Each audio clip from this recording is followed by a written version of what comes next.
João capítulo 6, versículo 35. Vamos ler. Diz assim a palavra: Declarou-lhes, pois, Jesus: Eu sou o pão da vida. O que vem a mim jamais terá fome, e o que crê em mim jamais terá sede. Capítulo 8, versículo 12.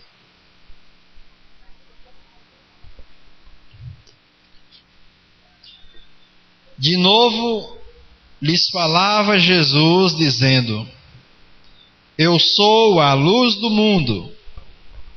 Quem me segue não andará nas trevas. Pelo contrário, terá a luz da vida. Amém?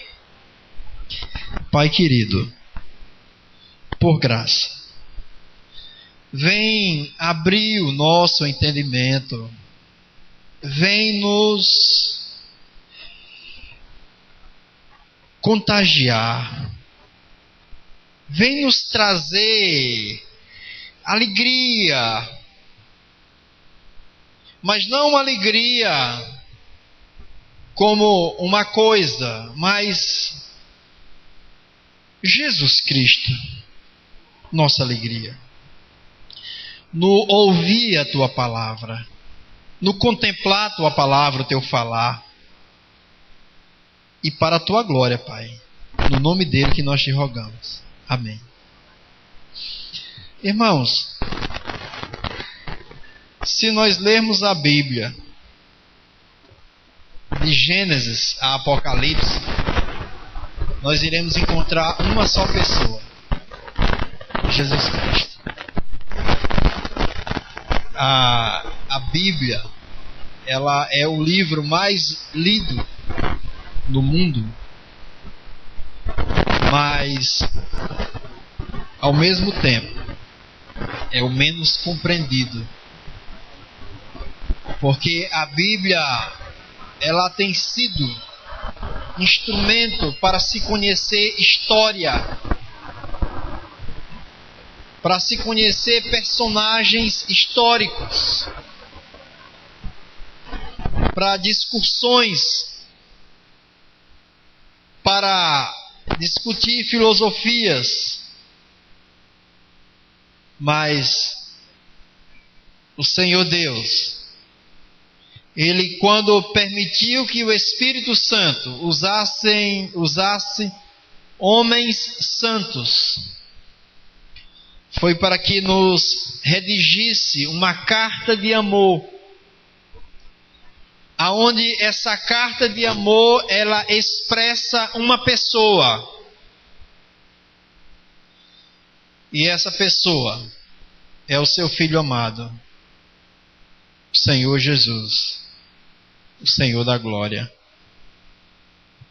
Então, meus amados irmãos, nós damos graças a Deus, porque o Senhor Jesus, Ele é o melhor que o céu tem para nós. Então a gente não pode ir às Escrituras simplesmente buscando histórias, buscando uma sabedoria que nos eleve a um conhecimento elevado. Nós temos que ir à Bíblia para conhecer uma pessoa, Cristo. Porque a gente tem visto que as pessoas, elas se reúnem, elas recebem uma nomenclatura de crente, mas que a gente percebe que ao mesmo tempo as pessoas não conseguem ser as mesmas fora das suas reuniões. Elas não conseguem serem as mesmas depois que terminam as reuniões, chamadas reuniões espirituais. Eu estava ouvindo alguém dizer que uma irmã amada, mas não amada como irmã, porque eu penso que ela ainda não é irmã, mas ela recebe esse nome de irmã. Eu oro e espero e creio que Deus irá alcançá-la, mas ela ainda não tem evidências de quem nasceu de novo. E ela chegou numa vigília e disse: caiu fogo na vigília. E eu perguntei: e esse fogo não queimou a língua dela, não? Porque ela é uma pessoa que diz: eu só falo a verdade. Mas na realidade ela é uma mentirosa. Quem a conhece sabe que ela é uma mentirosa. E a Bíblia diz que quem mente procede do diabo. Não é? E ela mente, ela fala mal da vida alheia, ela é ingrata, e ela vai para a vigília e desce fogo, mas não purifica a vida dela, porque o fogo é uma coisa. O fogo que desce lá não é aquele fogo que desceu em Pentecostes. O fogo que desceu em Pentecostes só pode descer na vida de quem já morreu com Jesus. Porque só desceu fogo em Pentecostes depois que Jesus Cristo morreu naquela cruz, nos crucificou, matou-nos para a vida em Adão, e quando ele fez a obra, ele veio habitar no interior daqueles que o receberam, que creu na sua obra, que abraçou a vida. E esse fogo é o fogo que vai matar, é o fogo consumidor que vai destruir, porque esse fogo não pode habitar em quem não foi purificado. Esse fogo não é uma pessoa, esse fogo é o próprio Senhor da glória, que vem habitar não em templo sujo, mas naquele que já foi purificado, lavado pelo sangue do Cordeiro, redimido naquela cruz, e agora de fato ele é lá fora o que ele confessa aqui na reunião. Amém? Ou você não tem coragem de dizer amém porque você não é assim? Diga amém, porque se você ainda não for assim, Deus pode fazer. Ele é poderoso. A gente crê, continua crendo, até que o milagre vem. Agora a gente não pode ser hipócrita, porque Deus não tem compaixão de hipócrita. A gente tem que permitir que as máscaras caiam. Porque a Bíblia diz que Deus concede graça a quem? Aos humildes. E o que é humilde que ele está falando? É alguém que reconhece que é o que é. Eu sou o que sou. Se eu for um cachaceiro, eu sou um cachaceiro. Se eu for um drogado, eu sou um drogado miserável. Se eu sou uma prostituta, eu sou uma prostituta. Eu reconheço que eu sou essa miséria. Então, ele concede graça a humilde, a quem reconhece a sua nulidade, a sua miséria, mas a hipócrita ele não concede. Então, é bom a gente assumir o que a gente é diante de Deus, sem máscara, sem querer agradar ninguém, nem fingir para ninguém, porque você não come às custas de ninguém, você não dorme sob o teto de ninguém, você é autônomo, então assuma que você não presta. Agora, se é nova criatura, então, irmão, graças a Deus, milagre já aconteceu. Você é nova criatura aqui, você é nova criatura ali, você é nova criatura acolá, você é um filho de Deus e graças a Deus por isso, por esse milagre. Agora, se não é, faz como aquele ladrão lá na cruz. Nós merecemos. O castigo nos é próprio. Nós somos pecadores. Nós merecemos. Mas, Senhor, tem misericórdia de mim. Eu sou um pecador, mas tem compaixão de mim. Não é bonito isso, né? Essa verdade não é bonita? Essa sinceridade não é maravilhosa? A gente reconhece. Aquele que confessa seu pecado e deixa, achará misericórdia. Que coisa linda. Isso é precioso. Então, irmão, mas o problema é porque a gente quer achar espiritualidade em coisas. Certamente os irmãos, vocês que estão aqui, alguns de vocês que foram ontem para o monte ou para o buraco vermelho, porque tem monte e tem buraco vermelho. Buraco vermelho é quando eles escavam areia de terra vermelha, então tem umas vigílias lá no buraco vermelho. E tem outras vigílias no monte. Se vocês foram ontem para alguma dessas vigílias, vocês não encontraram santificação lá. Ou encontraram? Ninguém busca santificação nem em buraco nem em monte.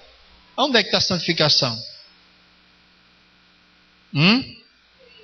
Em Cristo.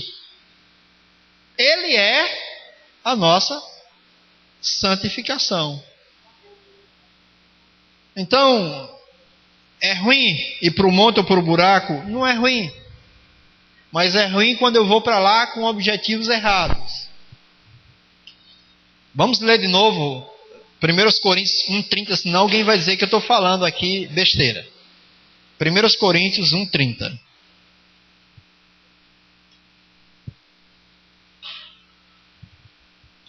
Mas vós sois dele, em Cristo Jesus, o qual se nos tornou da parte de Deus sabedoria e justiça e santificação e redenção. Amém?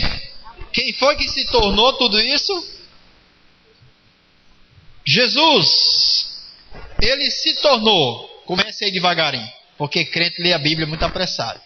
Qual é a primeira coisa que Cristo é? A nossa sabedoria.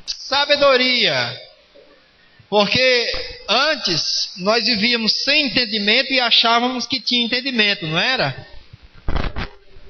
Antes nós achávamos que tinha sabedoria, que tínhamos entendimento, mas nós não tínhamos, nós éramos alheios a tudo. Mas agora Jesus é a nossa sabedoria. O que mais que ele é? Justiça. Oh, irmãos, o que eu pratico de justo não é meu, ou a minha justiça não é minha, é Cristo, porque ele é a nossa justiça.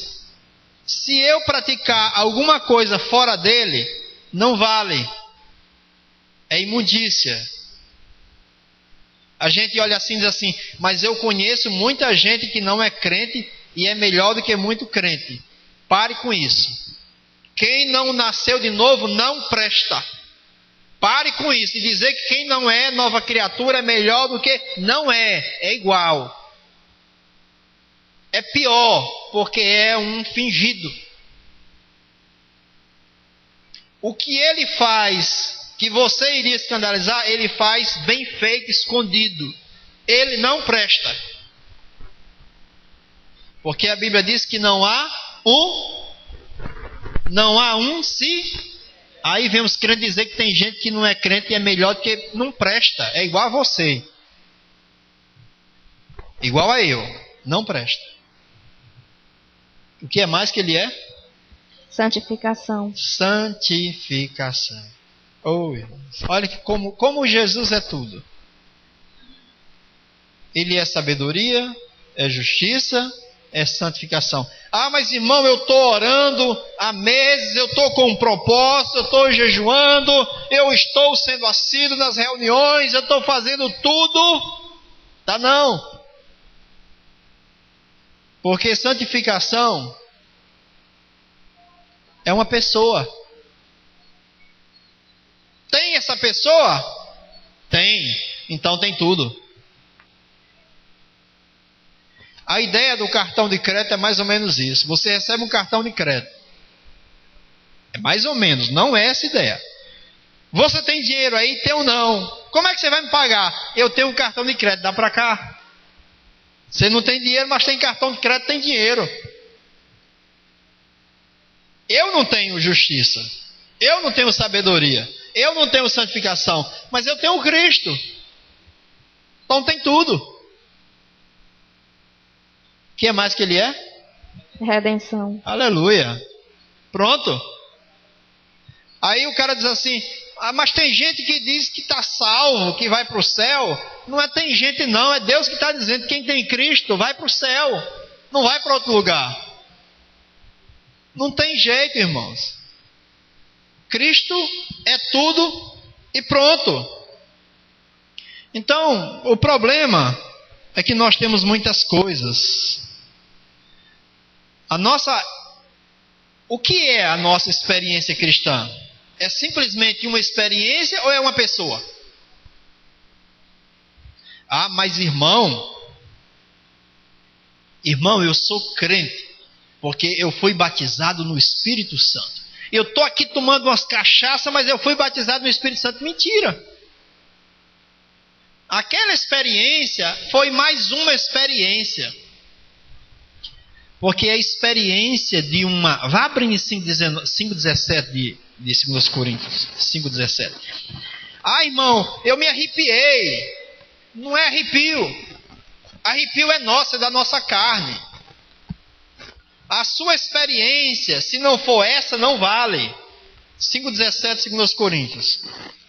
E assim, se alguém está em Cristo, é nova criatura. As coisas antigas já passaram, eis que se fizeram novas. Oh, irmão, se alguém está em Cristo, é o quê?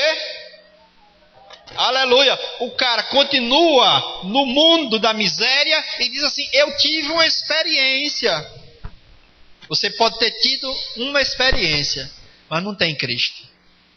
Porque se tem Cristo, tem vida nova. Sim ou não? Aleluia. Pelo menos foi isso que me contaram antes de eu me tornar um crente. Como tem dito para o Eliezer. Eliezer, se você crê em Jesus, se Jesus for tua vida, Ele vai transformar a tua vida, Ele vai viver em ti, Ele vai te tornar uma nova criatura, você vai parar de desobedecer, você vai parar de tentar ultrapassar a vontade de Deus e fazer a sua vontade, você de fato, tudo se fará novo. É isso que a gente tem que dizer, é isso que tem que crer e é isso que tem que acontecer. Nós não podemos pregar um evangelho mentiroso com a nossa experiência mentirosa. Tem que ser assim. Está em Cristo, é nova criatura. Está fora de Cristo, é velha criação ainda. É Adão. É Adão. Então, amados, graças a Deus, nós não podemos tornar a nossa experiência real quando a nossa experiência não é uma pessoa. Vocês querem ver como é que um camarada que creu mesmo, que teve uma experiência real com o Senhor Jesus, como é que ele explica o que é o Evangelho? Como é que é o que é o Evangelho? Abra em Gálatas, capítulo 1. Capítulo 1.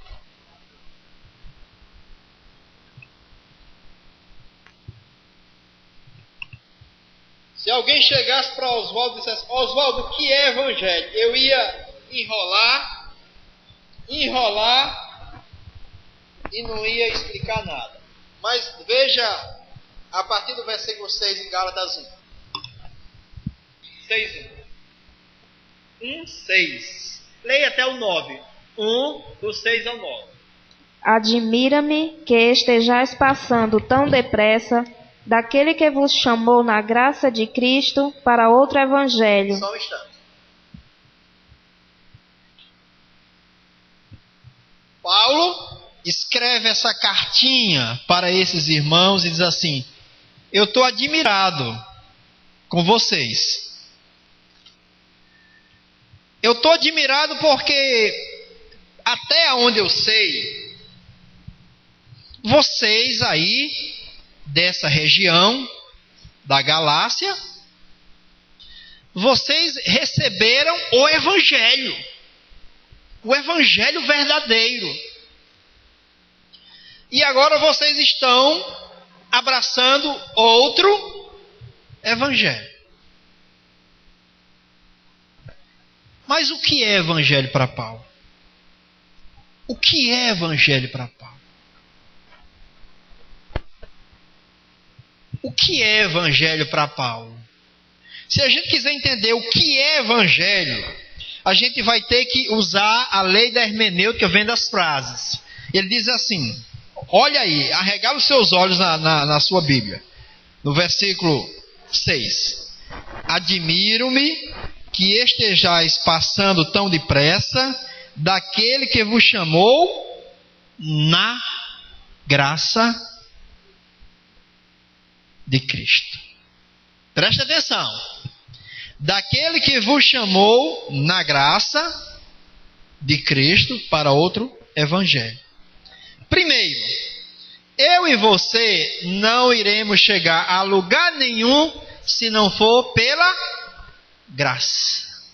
Por que graça? Vale a pena a gente abrir um parênteses para falar por que graça. Por que graça? Porque graça é Deus dando, Deus fazendo tudo para quem nada merece. E o que mais? Tem mais alguma coisa? Já estão se achando merecedores, né? E nunca irão merecer. Porque ele diz assim, quando você fizer tudo, considere-se o quê? Como diz o irmão assim, servo inútil. Então nós nunca iremos merecer. Então ele te chamou, você, desgraçado como eu, na graça. Agora você tem Cristo, foi redimido, se valeu o sangue da nova aliança, agora você vai para outro evangelho. Qual era o outro evangelho que estava chegando lá aos Gálatas? Circuncisão, não era? Era não toque, não proves, não manuseis, querendo encher o povo de coisas. Vocês foram chamados na graça de Cristo, agora estão querendo ir para essas coisas. Vocês são muito engraçadinhos. Cristo não é suficiente para vocês. Vocês precisam de coisas. Vocês precisam de arranjos, Leia o versículo 7, que a gente volta já para dizer o que é evangelho, segundo a visão do irmão Paulo. O qual não é outro, senão que há alguns que vos perturbam e querem perverter o evangelho de Cristo. Aleluia! São engraçadinhos, cheios de si carnais, que querem...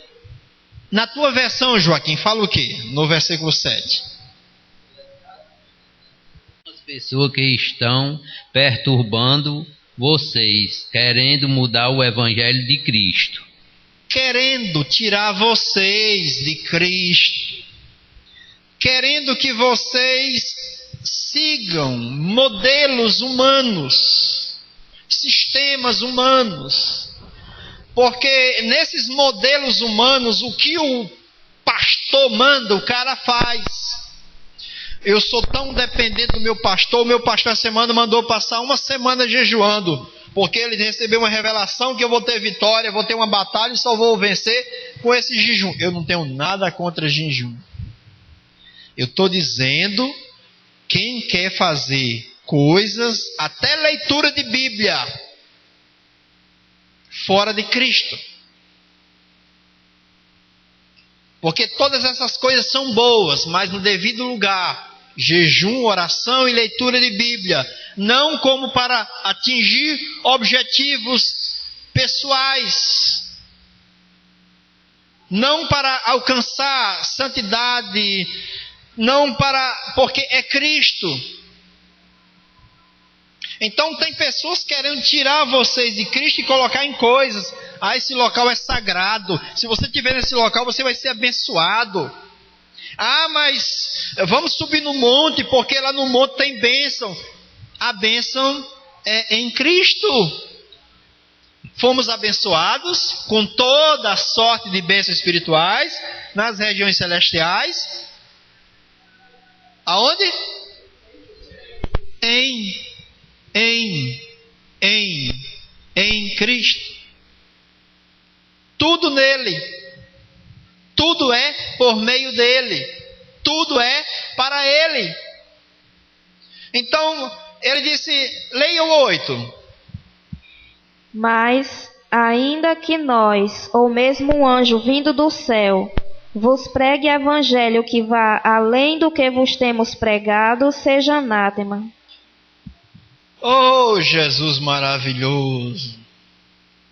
E o que foi que os irmãos receberam? Porque aí a resposta aqui, o irmão Paulo vai dizer o que é evangelho. Ele disse, ainda que venha um anjo, ou até eu, Paulo, Silvano e Timóteo, ainda que nós, mesmo que estivemos aí, pregamos o evangelho maravilhoso, se nós formos de novo e mudar o tom, é maldição. E o que é evangelho para Paulo? Leia o versículo. Assim como... Não. 1:4 de Gálatas. Vamos ver o que é evangelho. O qual se entregou a si mesmo pelos nossos pecados, para nos desarraigar deste mundo perverso, segundo a vontade de nosso Deus e Pai. Amém? Isso é evangelho. É Jesus que foi enviado do céu para se entregar por nós, para nos desarraigar, para nos arrancar, para nos separar deste mundo perverso.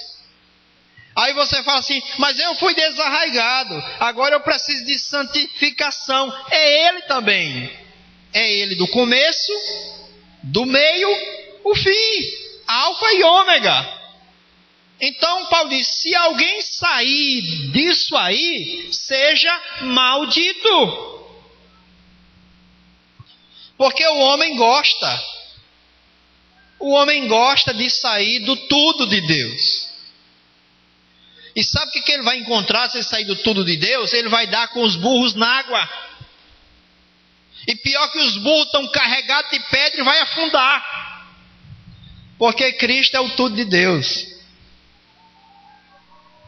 Então, a gente não pode fugir. Não pode permitir que a nossa mente seja enredada, seja enganada e nós saiamos do tudo de Deus. Então isso é evangelho, é Jesus se dando para salvar pecadores, para nos desarraigar desse mundo perverso. Aí você diz assim, mas não está muito claro para mim, isso não é evangelho. Isso não é evangelho. Isso ainda não é evangelho.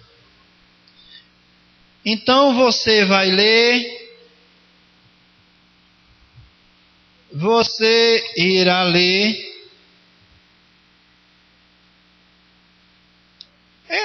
Vamos para Apocalipse. Abra no capítulo 1 de Apocalipse.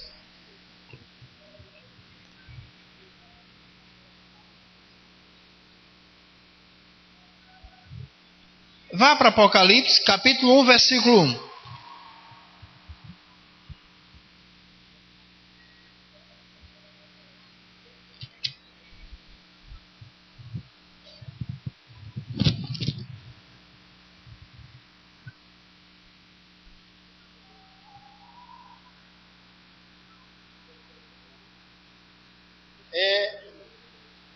Antes, minha irmã, me perdoa. Deixa marcadinho em Apocalipse, que aí é João. Vamos ver a história de Paulo. Encontrei aqui Gálatas 1:11. Eu estava procurando aqui, enquanto a irmã procurava, achei. Gálatas 1:11. Porque a gente está falando que evangelho é uma pessoa, é Jesus. Gálatas 1:11. Faço-vos, porém, saber, irmãos, que o evangelho por mim anunciado não é segundo o homem. 12. Porque eu não o recebi, nem o aprendi de homem algum, mas mediante revelação de Jesus Cristo. Aleluia! O evangelho que eu anuncio não é um evangelho aonde foi algo maquinado pela mente humana, nem pela minha, nem pela de Pedro, nem os demais apóstolos. Mas o evangelho que eu recebi foi o evangelho recebido como? Revelação de Jesus Cristo. De uma pessoa. Porque o evangelho diz lá em Romanos 1 que é uma pessoa. Predita lá pelos profetas. Por Davi disse, o meu Senhor, e vai, revelação. Então o evangelho que Paulo pregava era a revelação de uma pessoa, abertura. Revelação é abertura, é quando aquilo se abre e você vê. A lagarta está no casulo. Quando o casulo se abre, você vê o que está dentro. Não é mais uma lagarta, agora é uma borboleta. Você vê quando se abre. Então, revelação é uma abertura. O céu se abriu e me revelou uma pessoa. Esse é o evangelho de Paulo. Mas será que esse era o mesmo evangelho de João? João 1:1, evangelho de Apocalipse 1:1. Porque Apocalipse foi João que escreveu. Revelação de Jesus Cristo, que Deus lhe deu para mostrar aos seus servos as coisas que em breve devem acontecer e que ele, enviando por intermédio do seu anjo, notificou ao seu servo João. Aleluia! Evangelho, revelação de Jesus Cristo. Sabe por que o diabo diz assim: olha, não leia Apocalipse, Apocalipse é muito complicado, vai te meter medo, você vai ficar atormentado. Sabe por quê? Porque Apocalipse é revelação do tudo de Deus. Você vai ver o tudo de Deus, você vai contemplar o tudo de Deus, como Ele é. Vestes talares, olhos como tochas de fogo, cabelos brancos, sabedoria, os pés bronze polido. Sabe, irmãos, é o tudo de Deus se revelando em Apocalipse. Aí a gente quer ficar com coisa, a gente quer ficar com brinquedinho, a gente quer ficar brincando, como essas crianças que estão aí fora com brinquedinho, pintando papel, rabiscando, sem querer ir para o tudo.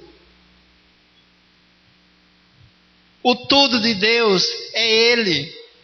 É por isso que o Evangelho é a revelação de Jesus Cristo.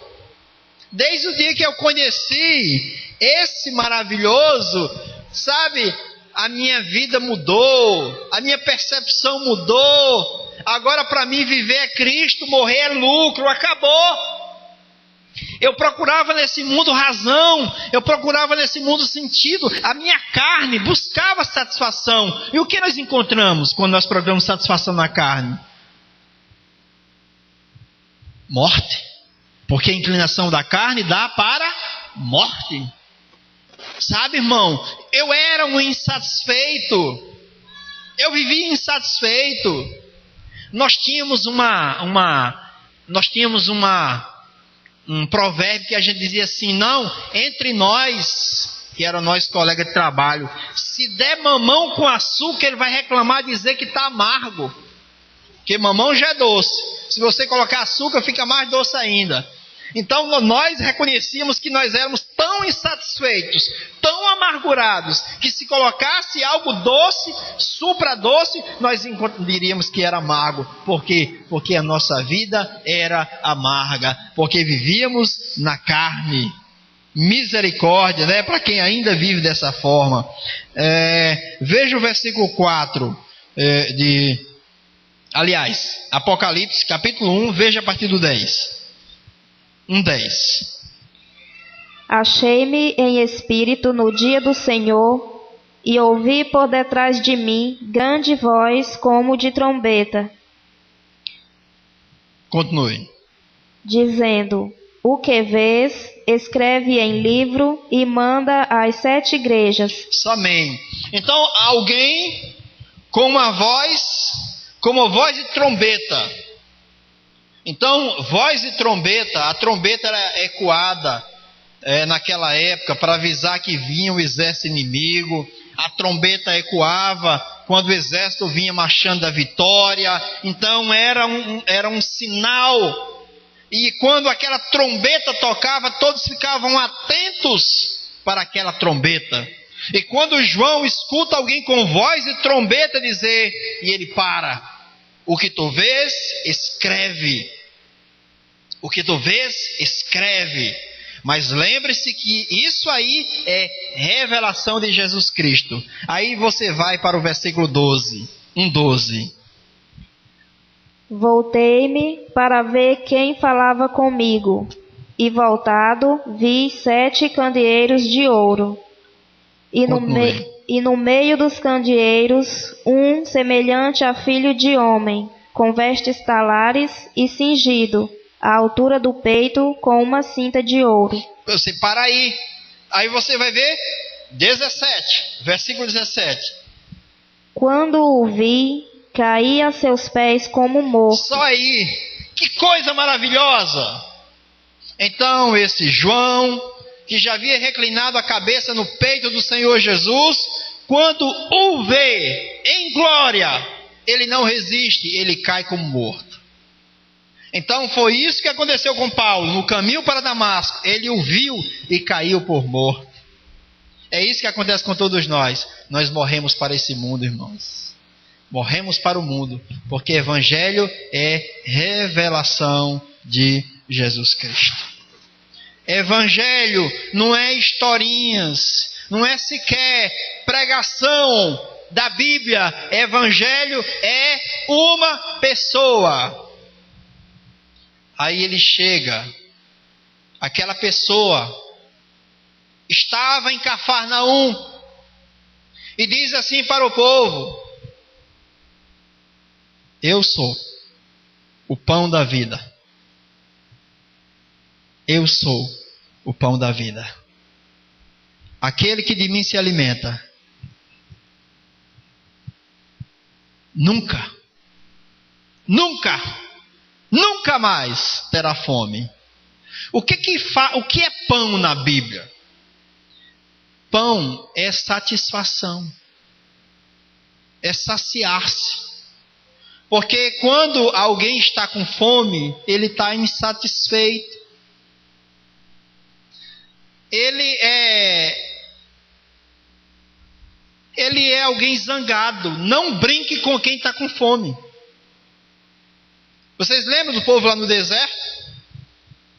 Quando o povo tinha fome, pegaram pedra, vamos matar agora Moisés, esse desgraçado nos tirou lá do Egito para nos matar de fome aqui, vamos matar esse desgraçado, ele vai morrer, vamos matar porque estamos com fome, não tem comida. Então gente com fome é insatisfeita, por isso que as igrejas são cheias de gente insatisfeita, porque não comeram o pão da vida. Sabia disso?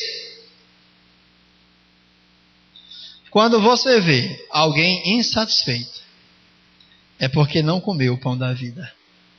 Como conta aquela história daquele homem, o irmão Carlos falou o exemplo como era o nome do homem que sofreu acidente, que ficou paralítico por muitos meses na cama e recebia uma carta de ânimo de um cego que cuidava da mãe paralítica numa casa. E se eu não me engano, esse homem vivia em cadeira de rodas. E esse homem sofreu um acidente de carro, um homem muito importante, sofreu um acidente automobilístico, e esse homem, o que fez com que ele continuasse a querer viver, fora as cartas de um homem que todo dia, toda semana, não me recordo, enviava cartas de ânimo, cartas de consolo, cartas de exultação, mostrando para aquele homem riquíssimo, mas em uma cama de hospital, paralítico, mostrando para eles o segredo da alegria.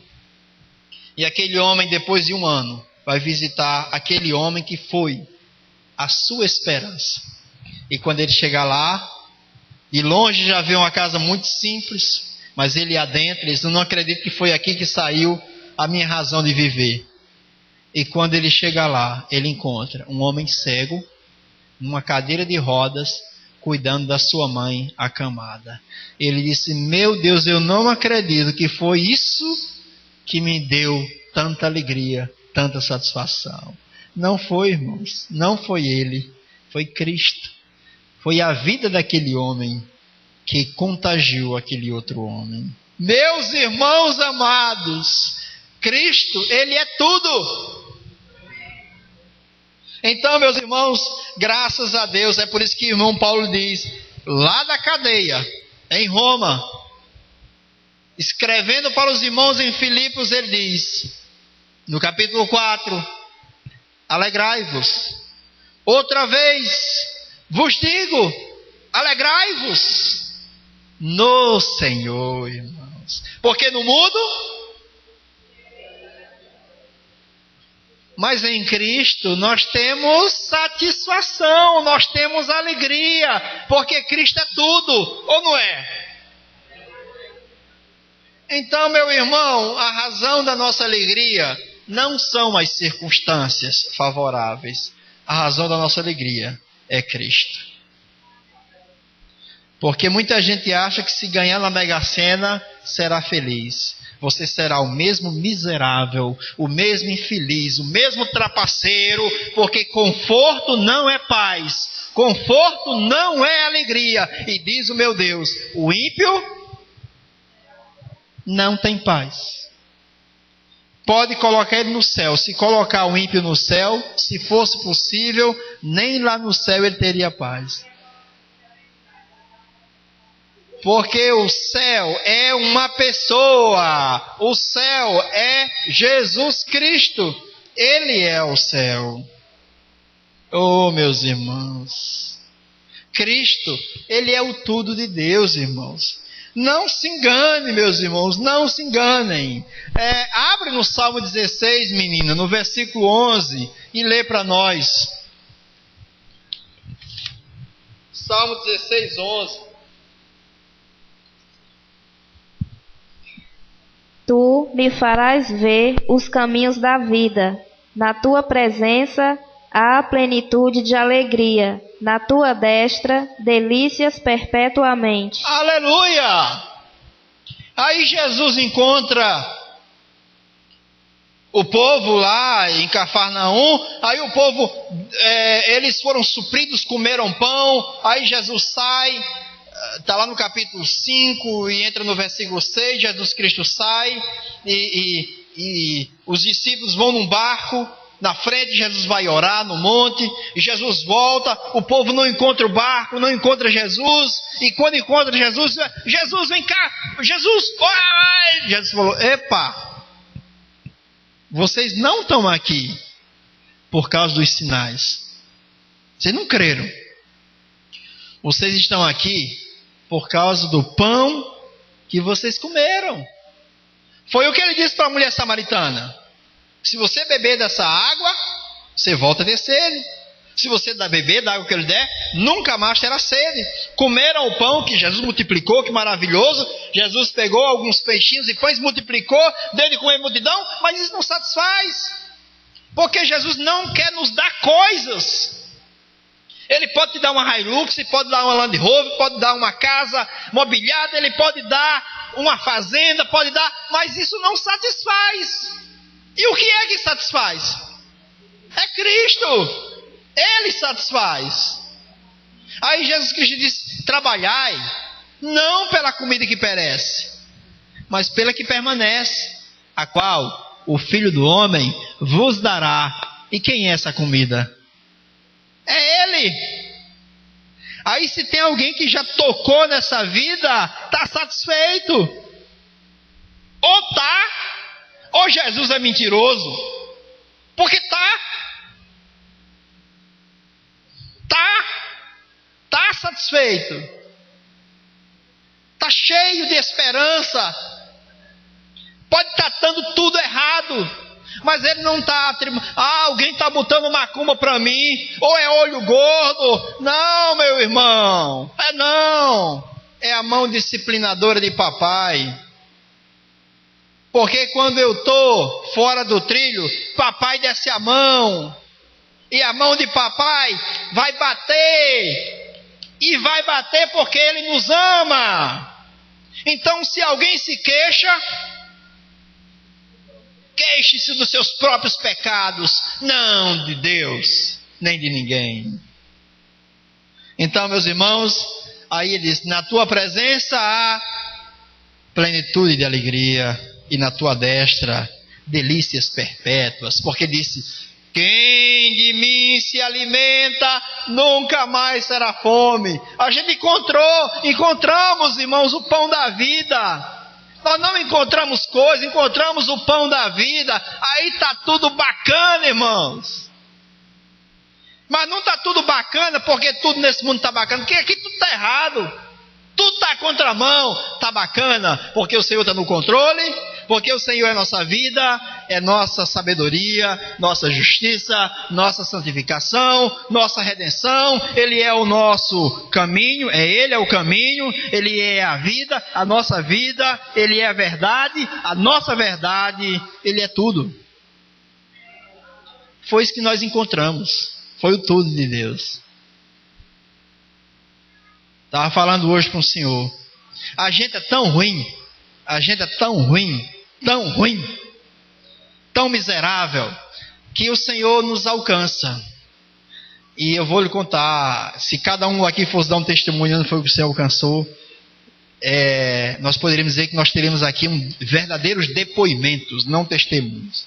Porque cada um aqui tem uma história mais triste do que a outra.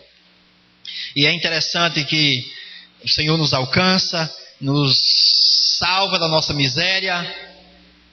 E quando nossa primeira reação, a nossa primeira atitude para com Deus é ir com um prato de esmolas, pedir esmola a Deus.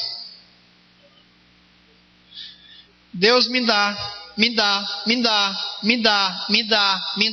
Aí o que Tiago diz? No capítulo 4, capítulo 4.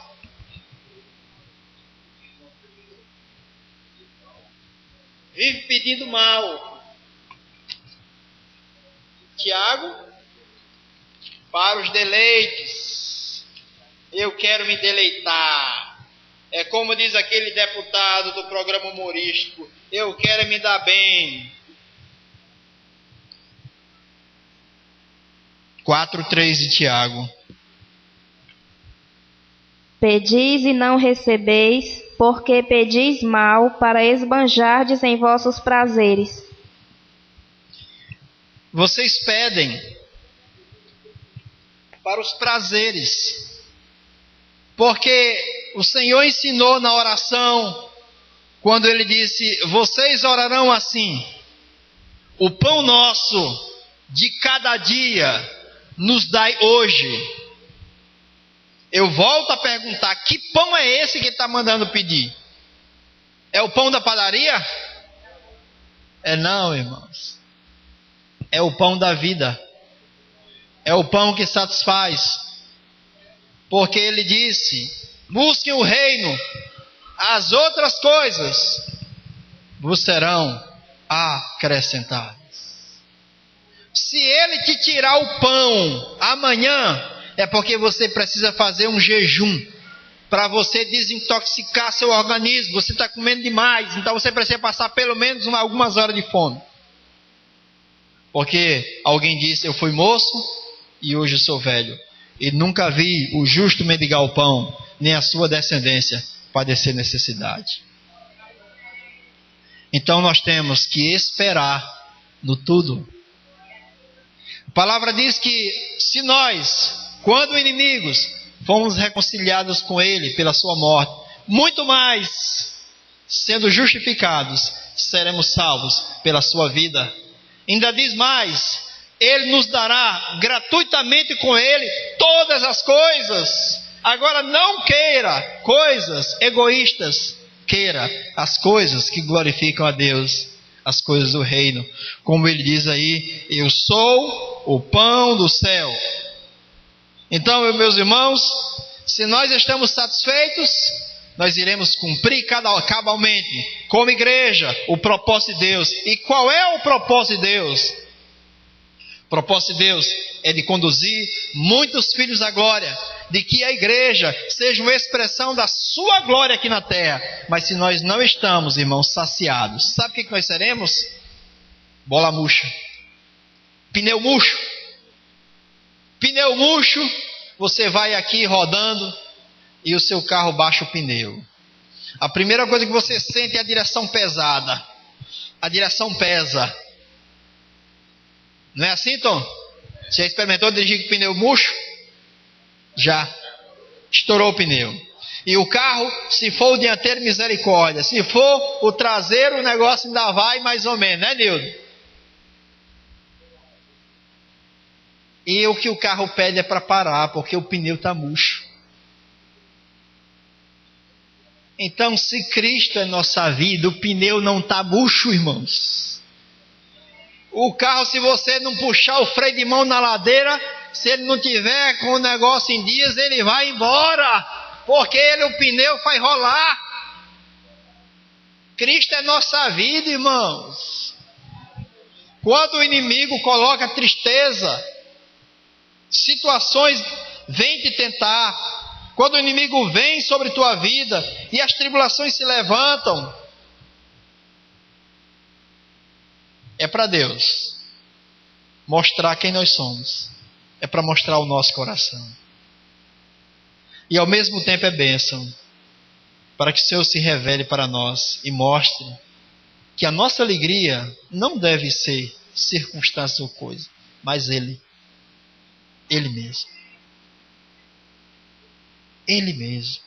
Salmo 37, versículo. Estamos já finalizando. Salmo 37, 1.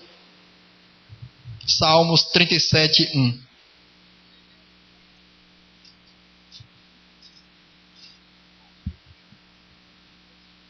Não te indignes por causa dos malfeitores, nem tenhas inveja dos que praticam Salmo a iniquidade. 37. Então eu quero quando é o 27, então, quando o salmista diz: o Senhor é minha salvação. Então é o 27. Eu confundo esses dois salmos. O Senhor é a minha luz e a minha salvação. Aleluia! O Senhor é a luz da minha vida. O Senhor é a minha salvação.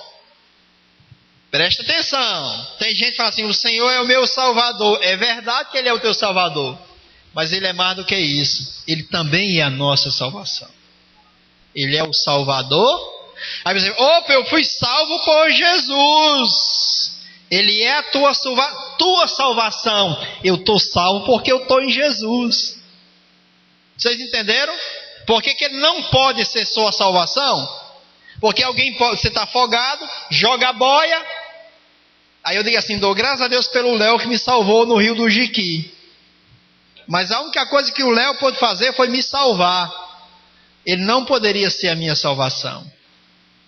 Agora Cristo, Ele me salvou e é a nossa salvação, irmãos. A salvação é uma pessoa. Então o salmista diz: o Senhor é a minha luz.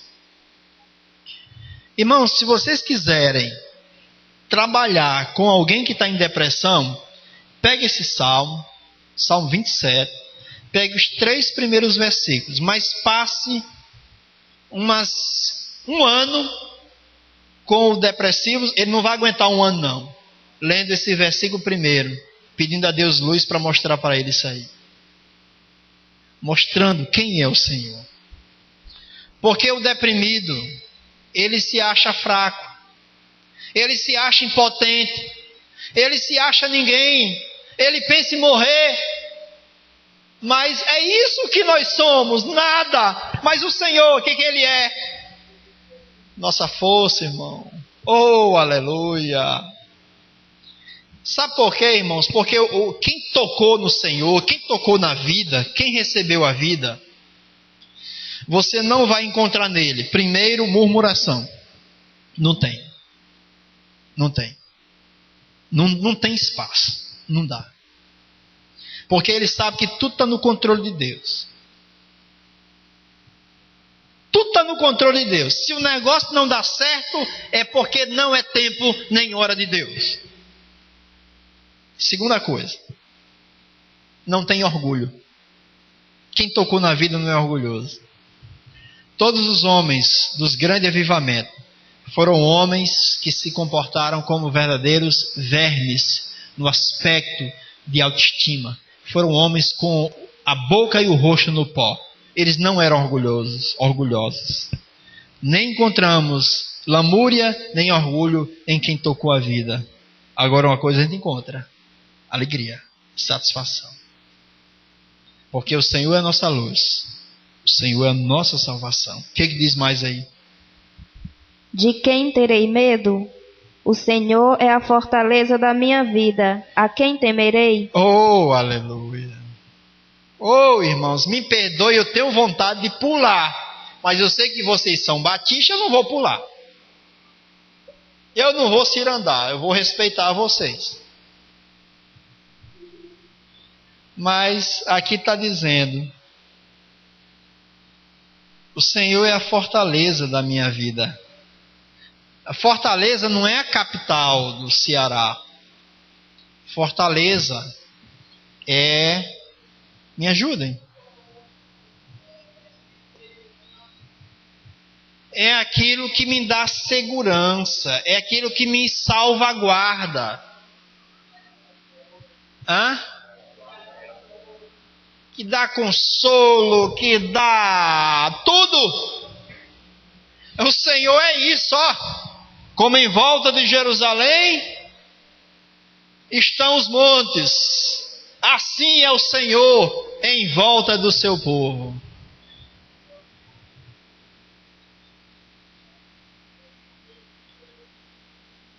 Aí ele diz mais: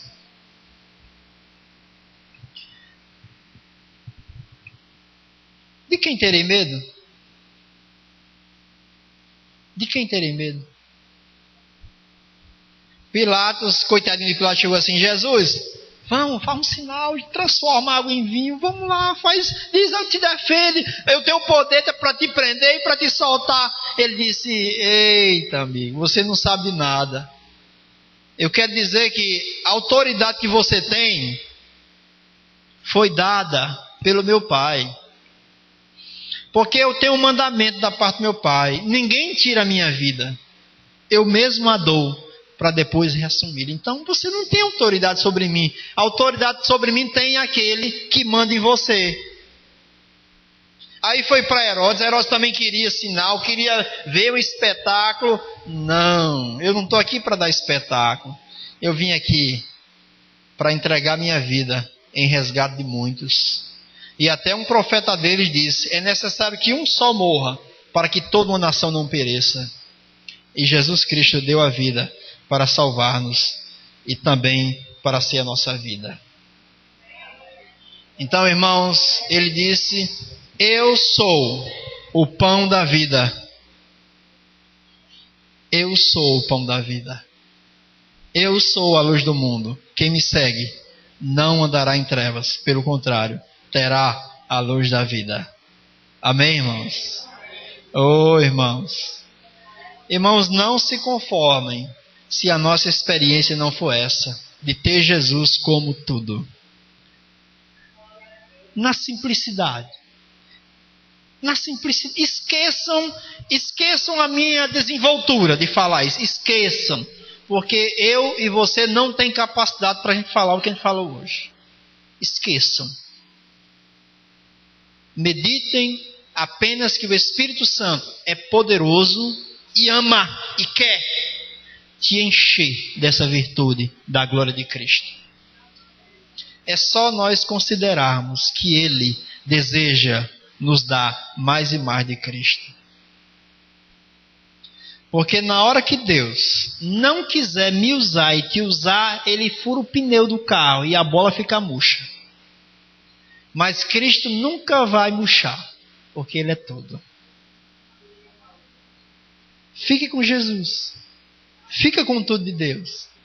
Não fica com essa comunidade. Não fica com o pregador. Não fica com o louvor dessa comunidade. Nós temos os melhores adoradores aqui do Aracati. Irmão Reginaldo, irmão Francisco. E vem o irmão Jorge. Não fica não. Fica com Cristo. Não fica sequer com esse modelo que nós temos de congregar. Fica com Jesus Cristo.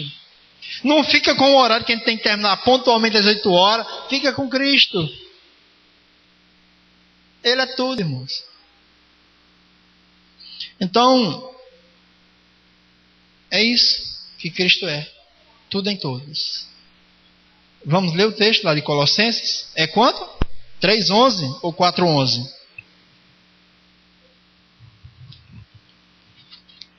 E aqui não há grego, não há servo. 3:11. Então lê, irmã.